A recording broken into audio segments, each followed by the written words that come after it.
Assalamualaikum warahmatullahi wabarakatuh.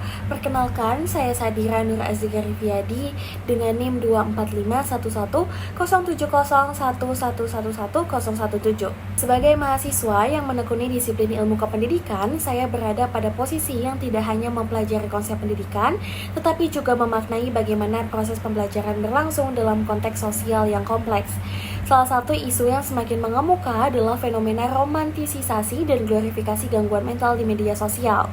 Fenomena ini membuat kondisi mental yang sejatinya merupakan persoalan serius justru tampil sebagai sesuatu yang estetik, keren, dan layak dipamerkan.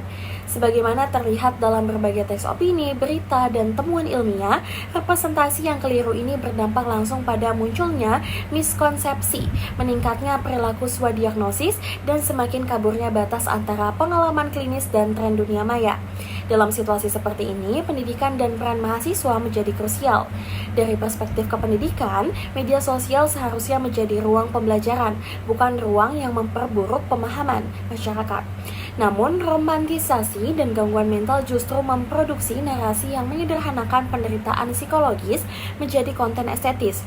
Akibatnya, sebagian remaja dan mahasiswa menganggap depresi, kecemasan, atau bipolar sebagai bagian dari identitas kekinian. Di sisi lain, masyarakat yang tidak memiliki literasi kesehatan mental yang memadai ikut terjebak dalam persepsi bahwa gangguan mental adalah sekedar gaya hidup.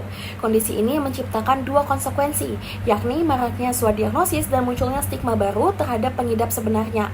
Mereka yang benar-benar berjuang dengan kondisi mental seringkali merasa terpinggirkan karena penderitaan mereka direduksi menjadi tren yang dimodifikasi. Dalam konteks tersebut, peran mahasiswa kependidikan tidak bisa berhenti pada penguasaan materi akademik. Mahasiswa justru harus menjadi agen literasi yang mampu membedakan representasi keliru dan memberikan pemahaman yang tepat bagi teman sebaya maupun masyarakat.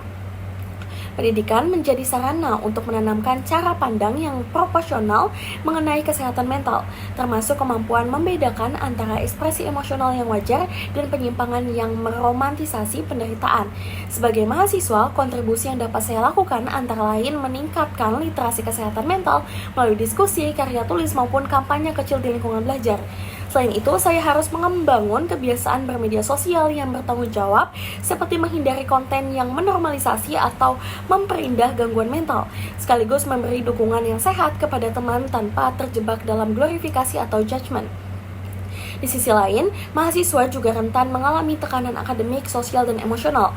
Karena itu, kontribusi penting lainnya adalah membangun kesadaran diri dan kemampuan refleksi.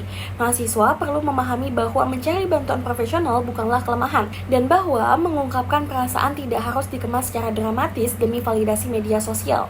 Dengan menjadi teladan dalam cara mengelola emosi dan meminta bantuan dengan tepat, mahasiswa dapat membangun budaya yang sehat, menjauhkan diri dari tren romantisasi. Pada akhirnya, pendidikan dan kontribusi individu menjadi fondasi utama dalam menyikapi kompleksitas fenomena ini. Media sosial memang membuka ruang diskusi tentang kesehatan mental, tetapi tanpa literasi yang memadai, ruang itu justru memunculkan distorsi baru. Maka, sebagai mahasiswa kependidikan, saya melihat pentingnya keberanian untuk menegaskan bahwa gangguan mental bukan sesuatu yang indah, melainkan kondisi serius yang membutuhkan empati, penanganan profesional, dan pemahaman kritis. Dengan cara demikian, pendidikan dapat berperan memulihkan perspektif masyarakat dan melindungi mereka yang benar-benar membutuhkan bantuan. Berdasarkan keseluruhan analisis, sangat jelas bahwa gangguan mental bukanlah perihal estetik, melainkan masalah pelik yang harus dipahami secara tepat dan ditangani secara profesional. Menganggap gangguan mental sebagai sesuatu yang estetik justru membuat masyarakat semakin jauh dari memahami penderitaan yang sebenarnya. Sedangkan pendekatan yang lebih manusiawi dan berbasis pendidikan mampu memberikan solusi yang lebih tepat. Sekian, terima kasih. Wassalamualaikum warahmatullahi wabarakatuh.